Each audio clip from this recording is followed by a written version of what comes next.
1, 2차 세계대전이 끝나고 난 다음에 사람들은 비참한 현실을 보고 저들의 정신세계에 하나님이 과연 계시는가? 라는 물음을 갖게 됩니다. 무신론적인 실존주의가 대두가 된 것이지요. 하나님과 내세의 존재를 부인하는 무신론적인 실존주의는 한 세기 동안이나 교회와 성도들을 괴롭혀 왔습니다. 그러나 무신론적 실존주의를 꽃을 피웠던 철학자 사르트르는 1980년 3월에 프랑스 파리의 브루스 병원에 폐수종으로 입원을 하게 됩니다. 그는 한 달 동안 이 병원에서 비참한 최후를 보냅니다. 병문안을 온 사람들을 향하여서 고함을 치면서 절규를 합니다. 그는 죽음에 대한 불안과 공포 때문에 자신의 병명이 무엇인지 곁에서 병간호를 하고 있는 자기 부인한테도 내 병명이 무엇이다 묻지를 못합니다. 그가 건강할 때는 수많은 유대분들에게 깊은 감동을 주었습니다. 죽음에 대해서는 생각하지 말라. 죽음으로부터 자유로워라. 신앙은 가질 필요가 없다. 하나님으로부터 자유로워라. 라는 수많은 강연을 하고 글을 쓰고 다녔습니다. 그러나 그의 마지막은 죽음 앞에서 자유롭지 못한 인생이 되고 말았습니다. 그는 입원을 한 지 한 달 만에 죽음의 공포 속에서 괴로워하다가 죽게 됩니다. 그가 세상을 떠나고 난 다음에 프랑스의 신문들은 사르트르의 죽음에 대해서 말을 하기 시작을 합니다. 그렇게 죽음에 대해서 자유로우라고 그가 말을 했는데 왜 정작 자신은 죽음에 대해서 그렇게 불안해하고 공포 속에서 살았는가라는 물음표를 제시를 하게 됩니다. 이런 사르트르의 죽음을 보았던 한 사람이 신문사에 자기의 의견을 투고를 하게 됩니다. 죽음으로부터 그렇게 자유로우라고 외쳤던 사르트르, 하나님으로부터 자유로우라고 했던 사르트르, 그의 말로가 이렇게 비참했던 이유는, 사르트르의 말로가 이렇게 비참한 이유는 그에게는 돌아갈 고향이 없었기 때문이다. 독자가 이런 글을 신문에다 실었습니다. 그렇습니다. 사르트르에게는 진정으로 돌아갈 고향이 없었습니다. 그는 믿음이 없었고 돌아갈 고향이 없었고 영원한 미래에 대한 소망과 확신이 없었기 때문에 그는 죽음 앞에서 괴로워했던 것입니다. 그 결과 그의 인생 마지막은 그렇게 쓸쓸했고 그렇게 외로웠고 그렇게 비참했던 것입니다. 그러나 오늘 우리는 하나님의 신앙과 돌아갈 본향과 내세의 소망이 분명했던 한 사람을 만나게 됩니다. 그는 더 나은 본향을 사모했던 사람임에 틀림없습니다. 그의 이름은 모세입니다. 주일 이 아침에 믿음으로 모세는 장성하여 라는 제목으로 하나님의 말씀 받기 원합니다. 믿음으로 모세가 장성했다. 그의 삶의 내용은 어떠했는가? 첫째로는 애굽의 영광을 거절했습니다. 본문 24절의 말씀을 봅시다. 믿음으로 모세는 장성하여 바로의 공주의 아들이라 칭함을 거절하고 라고 합니다. 도리어 하나님의 백성과 함께 고난받기를 잠시 죄악의 낙을 누리는 것보다 더 좋아하고 라고 기록합니다.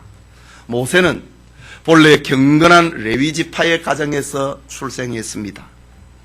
그러나 시대가 불운하여서 히브리족 속의 어린 남자아이들은 강에 던짐을 당하는 환란의 시대에 그는 태어났습니다. 그의 부모는 아들을 숨겨서 석 달 동안 숨겨서 키웠지만은 더 이상 숨길 수 없어서 나일강변에 버렸습니다. 그때 마침 애굽의 공주가 나일강의 강변에 나왔다가 갈대 상자에 쌓여있던 강보에 쌓인 아기를 건져내서 자기 아들로 삼습니다. 공주는 아이를 물에서 건졌다 라고 해서 그 아이의 이름을 모세, 물에서 건진 아이라는 뜻으로 아이의 이름을 지었습니다. 모세는 애굽의 왕궁에서 궁중의 자녀들이 누릴 수 있는 특권과 배움의 기회를 그는 마음껏 누릴 수가 있었습니다. 그러나 그는 성장하면서 그의 가슴 깊숙한 곳에 남모르는 고민들이 삭트기 시작했습니다. 그것은 유모이자 자신의 생모로부터 전해드린 히브리인이라고 하는 자존감이었습니다. 모세는 애굽 궁중에서 호화롭게 살고 있지만은 실상 자기 동족인 히브리인들은 애굽 사람들에게 짐승 같은 대우를 받고 지금 노역의 현장에서 고생을 하고 있기 때문에 모세는 고민을 하게 됩니다. 물론 모세가 애굽인으로 살고 공주의 아들이라 불리는 명예를 용납을 하면은 개인의 안일과 영광은 계속되고 보장될 것입니다. 그러나 그것은 양심의 소리를 거역하는 일이 되고 맙니다. 그것은 하나님을 버려야만 하는 일이기 때문입니다. 사실 세상을 즐긴다, 이 세상의 궁궐을 사랑하는 것은 모든 사람들이 추구하는 것입니다. 그러나 모세는 이것이 자신의 삶의 궁극적인 목적이 될 수가 없었습니다. 모세는 결단을 내렸습니다. 그의 결정은 미숙한 아이의 결정이 아니었습니다. 성숙한 사고에서 나오는 결단이었습니다. 그는 이미 사물을 분별을 하고 애굽의 학문도 통달을 한 나이 40세가 되었기 때문입니다. 그는 세상을 누리고 즐길 수 있는 조건에 있으면서 애굽의 영광을 거절을 하는 뜻밖의 사태를 맞이하게 됩니다. 그것은 자기 동족 히브리인을 괴롭히던 애굽 사람을 죽인 일이 그만 왕궁에 탄로가 나고 만 것입니다. 이제 그의 삶은 새로운 국면에 접어들게 되었습니다. 그는 미디안 광야로 피신을 해서 무명인으로 양을 치는 목동 생활을 하게 되는 것입니다. 그리고 모세가 40년 목동 생활을 하고 나이 80이 되었을 때에 그의 생애를 또 한 번 극적으로 변화시킨 엄청난 사건이 일어났습니다. 양무리를 이끌고 호렙산으로 이르렀던 어느 날 참으로 엄청난 광경을 목격하게 된 것입니다. 그것은 나무에 불이 붙었다. 불이 붙은 떨기나무의 모습을 본 것입니다.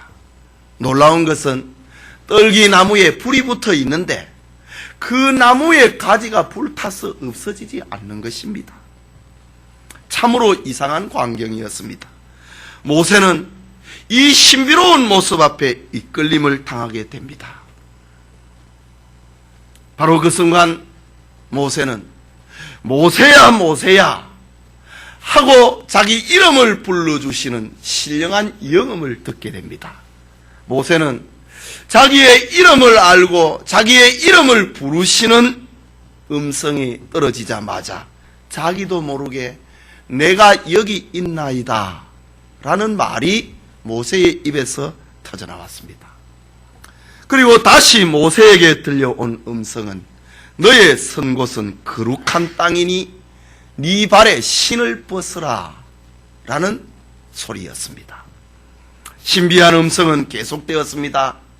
나는 내 조상의 하나님이니 아브라함의 하나님, 이삭의 하나님, 야곱의 하나님이라고 말씀하시면서 모세의 이름을 부르고 그리고 말씀하시는 그 소리의 정체에 대해서 말씀하시는 겁니다. 그때의 모세의 인격은 떨렸습니다. 그는 두려움으로 자신의 얼굴을 가릴 수밖에 없는 그런 지경에 이르게 되었습니다. 그때 하나님은 모세에게 또 한 번 엄청난 말씀을 하십니다. 출애굽기 3장 9절과 10절에 이제 이스라엘 자손의 부르짖음이 내게 달하고 애굽 사람이 그들을 괴롭게 하는 학대도 내가 보았으니 이제 내가 너를 바로에게 보내어 너로 내 백성 이스라엘 자손을 애굽에서 인도하여 내리라 라는 하나님의 소리입니다. 말하자면 선민 이스라엘 백성의 출애굽의 사명을 모세에게 주신 것입니다. 이때 모세를 찾아오신 분을 가리켜서 출애굽기 3장 1절에는 하나님이다 라고 합니다. 3장 2절에는 여호와의 사자다 라고 했습니다. 3장 4절에는 여호와다. 그리고 3장 16절에는 조상의 하나님이다 라고 말합니다. 모세가 하나님을 찾아간 것이 아니고 하나님께서 모세를 찾아오신 것입니다.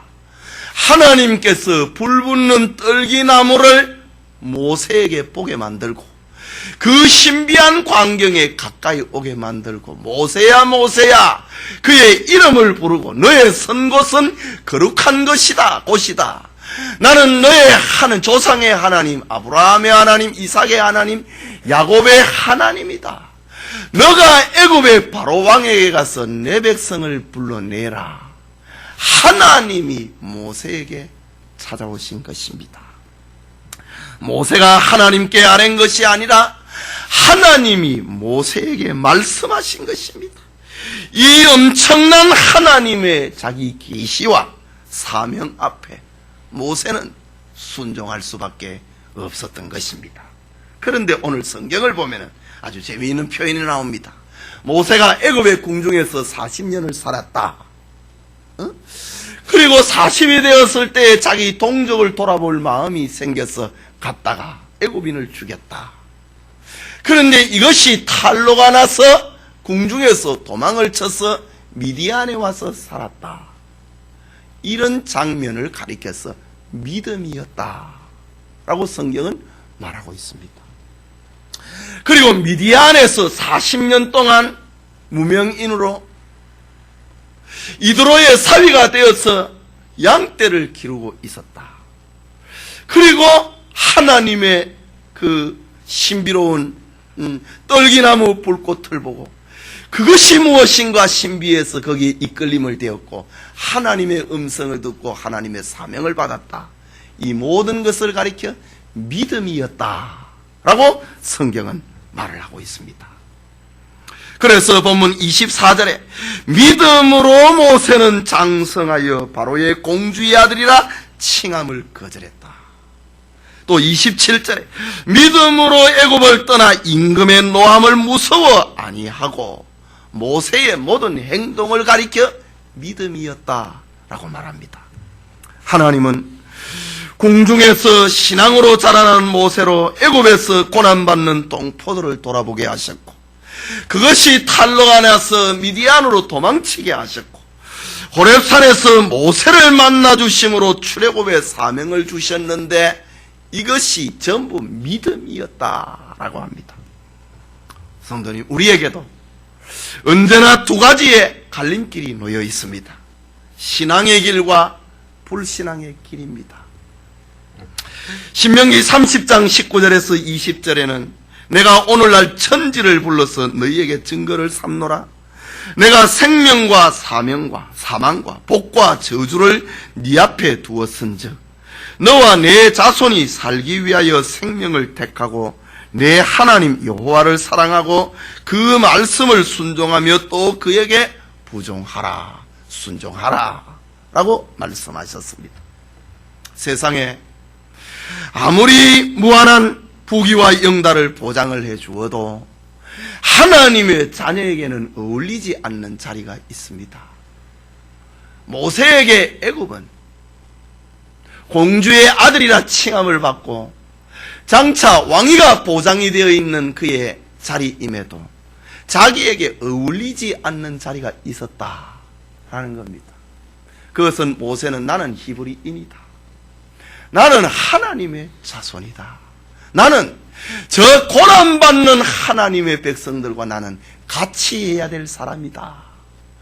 애굽의 왕자가 나의 자리가 아니고 이것은 나에게 어울리지 아니하고 나에게 정말 어울리는 자리는 이스라엘 백성들과 함께 고난받는 자리다. 모세의 믿음이 자기에게 어울리지 않는 자리를 박차버리게 만들었던 것입니다. 믿음이라고 하는 것은 모세처럼 세상의 영광을 보장을 내준다 할지라도 하나님을 위하여서 애굽의 영광을 거절을 하게 만들어버리는 것입니다. 의냐 불이냐, 양심이냐 안 그러면은 세상에 약간의 이익이냐, 영이냐 육이냐, 그리스도냐 세상이냐, 어떤 자리에 우리가 가든지 어떤 직장에 우리가 몸을 담고 있든지 언제든지 우리는 두 갈림길에서 하나를 선택해야 됩니다. 결단을 내릴 수밖에 없다는 말입니다. 마귀는 지금도 쉬지 않고 우리에게 음식의 문제나 이성의 문제나 물질의 문제나 명예의 문제라고 하는 애굽의 영광을 가지고 성도들을 넘어뜨리려고 도전을 합니다. 그러나 믿음으로 장성한 모세처럼 애굽의 영광, 세상의 영광을 거절하는 믿음의 사람이 되어야 된다. 그것을 알려주기 위해서 오늘 성경은 우리에게 기록을 하고 있습니다. 잠시 죄악의 낙을 누리는 것보다 하나님을 쳐다보는 것, 그것이 믿음이다. 성도는 믿음의 자리를 선택을 하는 것이 정말 어울리는 자리요 길임을 알려주고 있는 것입니다. 그게 둘째로 믿음으로 모세는 장성해서 하나님의 상주심을 바라보았다 라고 합니다. 보면 25절과 26절의 말씀입니다. 도리어 하나님의 백성과 함께 고난받기를 잠시 죄악의 낙을 누리는 것보다 더 좋아하고, 잠시라고 했습니다. 모세는 애굽에서 공주의 아들로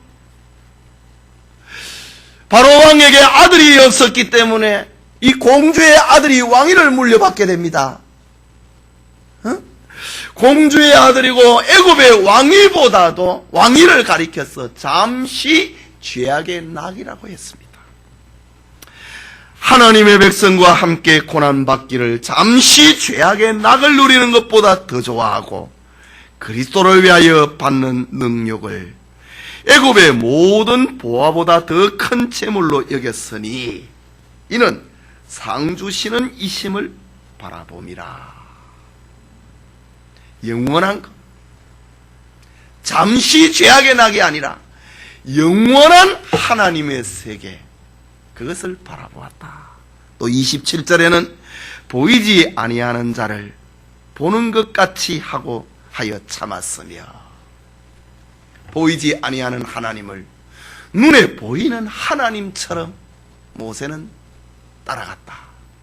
그리고 인내했다 라고 말합니다. 모세는 수많은 크고 작은 일에 있어서 그의 마음에는 하나님이 계셨습니다. 모세는 공주의 아들보다 하나님의 백성이 되는 것이 더 좋았습니다. 모세는 애굽의 모든 보화보다 하나님이 주시는 상을 바라보았습니다. 모세는 보이지 아니하는 하나님을 눈에 보이는 것 같이 하며 따랐습니다. 이유는 그리스도께서 베푸시는 상급을 바라보았기 때문입니다. 그 상급은 성도들에게 보장된 천국입니다. 그러므로 모세는 이 천국을 얻기 위하여 세상이라고 하는 애굽의 명예와 보화를 포기했던 것입니다. 그리고 그리스도를 위하여 받는 고난의 길을 선택을 했습니다. 정말 놀라운 믿음이 아닙니까? 설교 서두에 잠시 살펴보았던 사르트르는 세치의 혀를 가지고 온 유럽의 사람들의 마음을 홀리고, 그리고 잠시 죄악의 낙을 누리는 것을 즐거워하다가 그 영원한 세계 앞에 공포 속에서 떨었던 것과 다르게 모세는 잠시 죄악의 낙을 누리는 것보다 하나님을 바라보았다. 영원한 세계 천국의 상주심을 바라보았다 라고 합니다. 그래서 믿음의 선배 바울은 골로새서 3장 1절에 너희가 그리스도와 함께 다시 살리심을 받았으면 위의 것을 찾으라 라고 했습니다. 히브리서 11장 15절 16절에 저희가 나온 바 본향을 생각하였다면 돌아갈 기회가 있었으려니와 저희가 이제는 더 나은 본향을 사모하니 곧 하늘에 있는 것이라 라고 말합니다. 성도님, 우리는 주 2세기를 순교자의 시대로 알고 있습니다. 그때 로마의 박해는 크게 달하고 있었습니다. 성도들은 이교적인 예배와 미신 숭배를 하지를 아니하고 부도덕한 행동에 관련된 직업에 종사하지 않는다고 해서 저 사람들은 사회에 적응을 못하는 사람이다, 비사회적인 사람이다 라고 조롱했습니다. 부정한 일에 손을 대지 않는다고 했어. 온 로마 사람들이 미신 숭배를 하고 있는데 저들은 하지 않는다고 했어. 이 사람들은, 그리스도인들은 사회에 적응을 못하는 사람이라고 조롱했습니다. 또 로마의 황제 숭배가 진행이 되었을 때에 황제 앞에 황제를 신으로 만들어 놓고 황제 숭배를 하지 않는다고 해서 그리스도인들을 향하여서 이 사람들은 반정부주의자들이구나 라고 낙인을 찍었습니다. 또 눈에 보이지 아니하는 하나님을 믿는다고 하면서 눈에 보이는 신상 앞에는 절을 하지 않는다고 해서 이 사람들은 무종교주의자들이다 라고 조롱했습니다. 성찬 예식을 거행하려는 걸 보고 사람의 살과 피를 먹는 야만인이다 라고 비방했습니다. 남녀가 함께 예배드린다고 그리스도인들을 향하여서 부도덕한 사람들이다 라고 비난했습니다.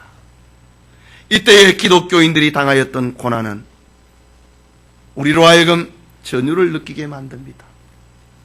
그러나 우리를 감탄하게 하고 우리로 하여금 믿음을 분발하게 하는 것은 그들의 위대한 믿음과 인내였습니다. 당시에 안디옥 교회의 감독이었던 igna티우스는 트리안 황제 때에 굶주린 사자의 먹이가 되어서 순교를 당합니다. 그는 로마로 잡혀가면서 소아시아의 여러 교회와 서문학교의 감독이요 동역자요 친구인 폴리갑에게 편지를 한 통 보내고 끌려갑니다. 그대들은 나를 위하여 타협하지 말라. 내가 놓이기를 바라지 말라. 나는 미랄이 되고 짐승의 이빨에 가루가 되어 하나님의 깨끗한 빵이 되기를 원하노라. 그리스도를 위하여 형벌당하기를 원하노라. 그리스도를 소유할 수 있다면 십자가 위에서 짐승의 이빨에 뼈가 가루가 되어 손과 발이 잘리더라도 아무것도 두려워하지 않겠노라. 나에게는 오직 그리스도가 있을 뿐이다 라는 편지를 그의 친구 폴리갑에게 전하면서 igna티우스는 잡혀갔습니다. 순교자 igna티우스는 정말 모세처럼 애굽의 모든 보화보다도 하나님의 상주심을 바라보았던 믿음의 사람이었습니다. 여러분, 우리 앞에도 지금 애굽의 보화는 놓여 있습니다. 그것은 우리의 나온 바 본향 불신앙의 세계가 그것입니다. 불신앙의 생각, 불신앙의 말, 불신앙의 행동, 불신앙의 습관들, 그것이 바로 애굽의 보화입니다. 많은 사람들은 이 애굽의 보화의 유혹 앞에 미혹을 당하고 빠져버리고 맙니다. 하지만 성도는 애굽의 보화보다도 하나님의 상급을 바라보는 안목과 믿음을 가져야 됨을 오늘 성경은 우리에게 교훈하고 있습니다. 그러나 믿음과 현실은, 믿음의 이상과 현실은 자주자주 차이가 나는 것을 우리는 경험을 하게 됩니다. 그래서 요한계시록 10장 10절에는 내가 천사의 손에서 작은 책을 갖다 먹어버리니 내 입에는 꿀같이 다나 먹은 후에 내 배에는 쓰게 되더라 라고 했습니다. 입에는 달지만은 배에는 쓰다. 이상은 달콤하지만은 현실은 그것을 내 삶 속에 행동으로 옮기는 실천은 너무 쓰다고 하는 말입니다. 이상은 꿀과 같은 것입니다. 그러나 현실은 쓴 것입니다. 모세가 애굽의 왕궁에서 믿음으로 자란다. 이 이상은 너무 달콤한 것입니다. 그러나 애굽의 보화를 버린다. 애굽의 왕자를 버린다. 공주의 아들이라 칭함을 버린다. 이것은 쓴 것입니다. 이런 이상과 현실의 간격을 좁히려고 하면은 얼마나 많은 자기 고민이 있어야 되는가, 얼마나 많은 자기 희생이 따라야 되는가를 보여주고 있습니다.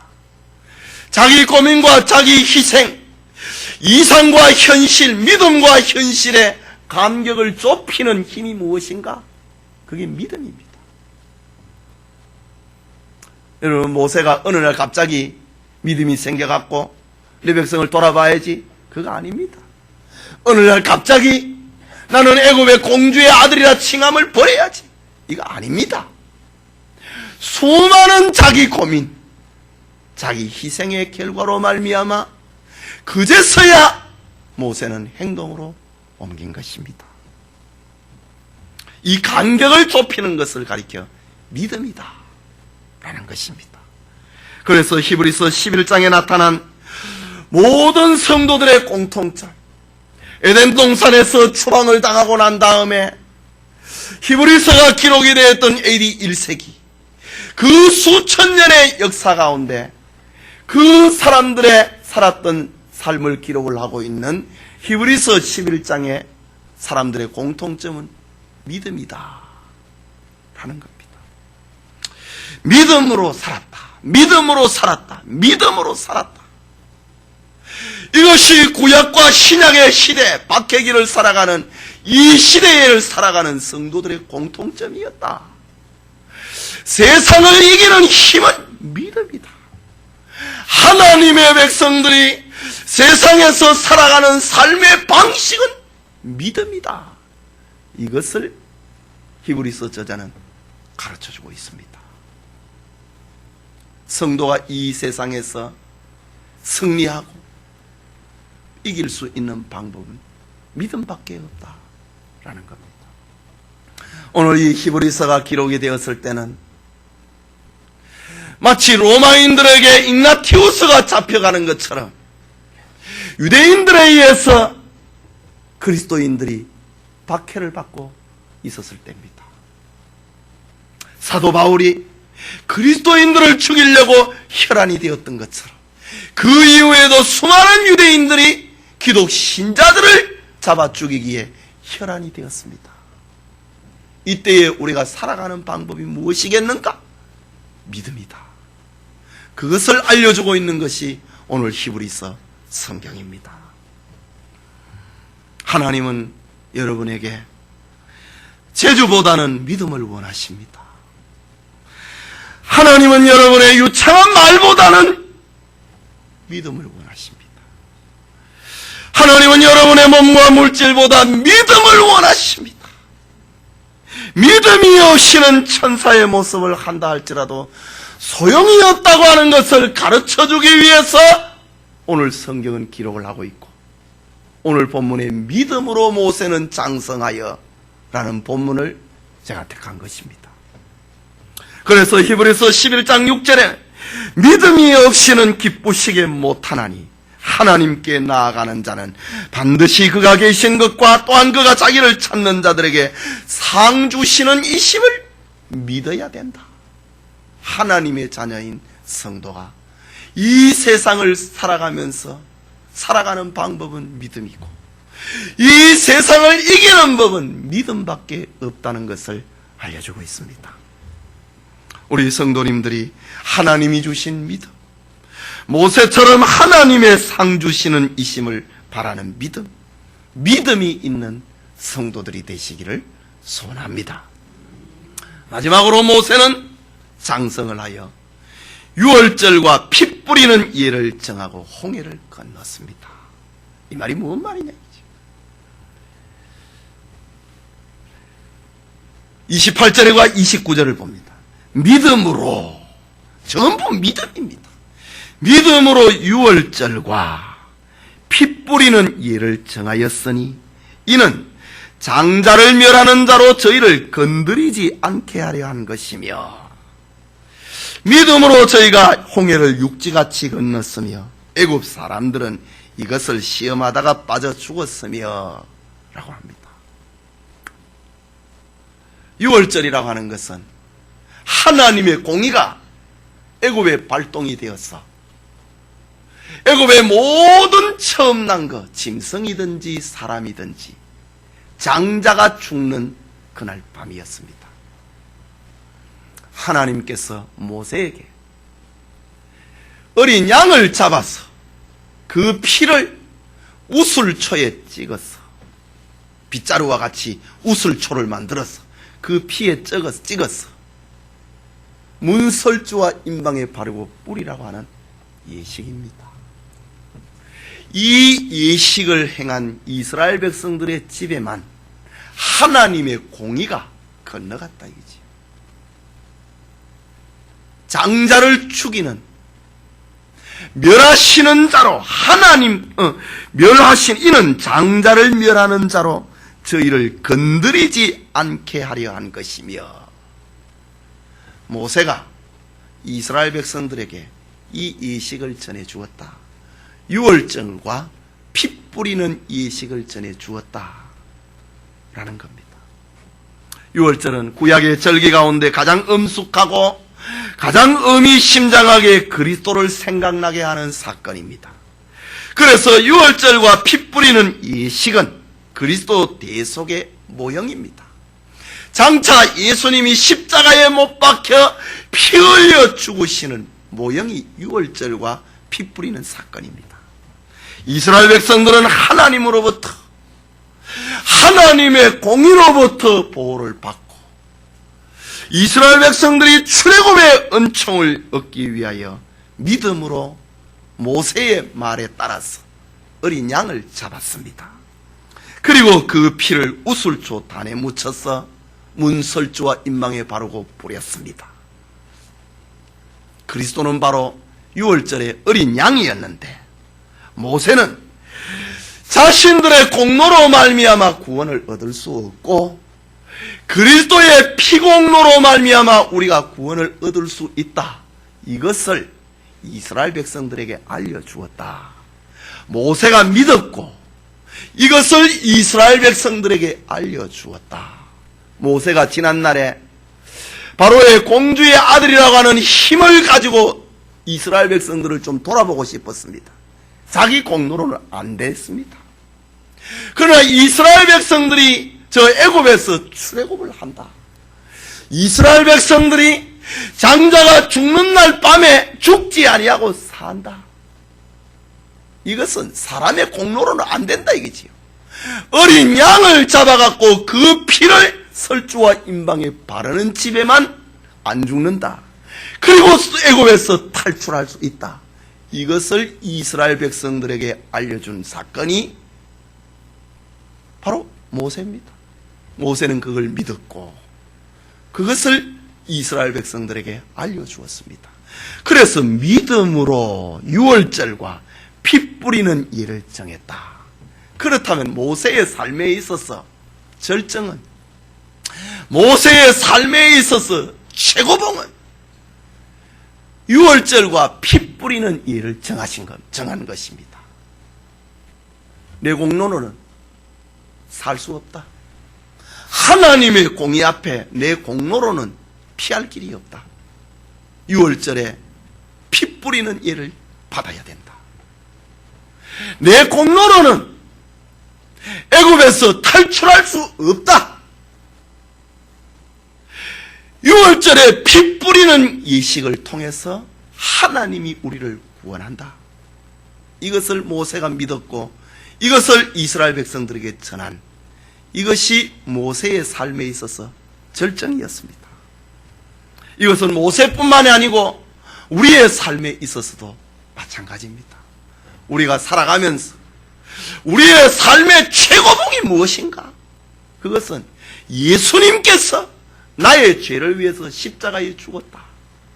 이 사실을 믿는 것입니다. 그리고 이 사실을 모세가 이스라엘 백성들에게 전달했던 것처럼 사람들이 구원을 받는 이 방법을 들려주는 것, 이것이 우리의 삶의 최절정이다. 그것입니다. 다른 방법으로 하나님께서는 자기 백성을 구원하지 않습니다. 다른 방법으로 하나님께서는 자기 백성을 구원할 방법이 없습니다. 모세 시대에 그랬던 것처럼 오늘 우리에게도 여전히 유월절과 그 피 뿌리는 예를 정하는 이 방법을 통해서만 하나님은 우리를 구원하는 것입니다. 이스라엘 백성들은 홍해를 목전에 두고 불평하고 불만을 터뜨렸습니다. 그러나 모세는 하나님의 구원 역사를 믿었습니다. 애굽이라고 하는 세상과 구별을 시키는 하나님을 믿었습니다. 모세는 하나님의 사람들이 세상에 대해서는 죽고 하나님에 대해서 다시 산다고 하는 진리를 믿었습니다. 그 결과 이런 믿음 앞에 홍해가 갈라졌고 바다를 마른 땅같이 건널 수 있었던 것입니다. 믿음은 이렇게 상상을 초월하는 역사를 나타낸다고 하는 것입니다. 하나님은 지금도 우리를 구원하기 위해서 이 같은 방법을 사용하고 있습니다. 이스라엘이 애굽과 이별을 하고 홍해를 걷는 이런 영적인 행위를 가리켜서 세례다라고 합니다. 바울은 고린도전서 10장 1절과 2절에 형제들아 너희가 알지 못하기를 내가 원치 아니하노니 우리 조상들이 다 구름 아래 있고 바다 가운데로 지나며 모세에게 속하여 다 구름과 바다에서 세례를 받았다. 모세는 이스라엘 백성들의 그 홍해 사건을 가리켜서 신약시대 세례다라고 합니다. 하나님께서는 이 방법을 통하여서 우리를 지금도 구원하고 있다라는 말입니다. 믿음이 아니고는 이 놀라운 사건을 글로 표현할 수도 없고 믿음이 아니고는 말로 설명할 수도 없고 믿음이 아니고는 과학적인 수단과 방법으로는 증명할 길이 없는 것입니다.